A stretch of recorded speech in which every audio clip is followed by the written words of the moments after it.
دنیا گشتم سرسون، قیمتم گشته ارزان، حالم بر مادر نگوید. قلبی من دیوانه شد، از خودم بیگانه شد، حالم بر مادر نگوید. دورم از پیشی نظر، سوز دارم بر جگر، مادری من به خبر.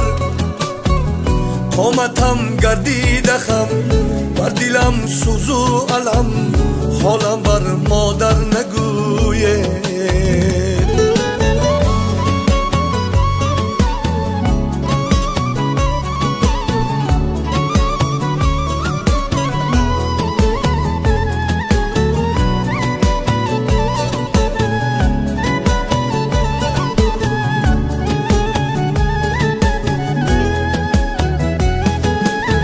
در بری من یار نیست، همدلی غم خوار نیست، جز غم و آزار نیست. دوستان انگوش شمار، دشمنانم به شمار، حالم بر مادر نگوید. بشنود گریان شود، خسته و حیران شود، زار و سرگردان شود. مادری من مهربان، می شود از غم خزان، حالم بر مادر نگوید. مادری من مهربان، می شود از غم خزان، حالم بر مادر نگوید.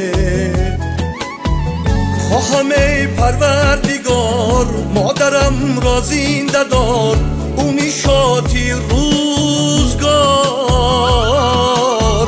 خسته ای محکم پرم، تا زمانی که مرم، حالم بر مادر نگوید.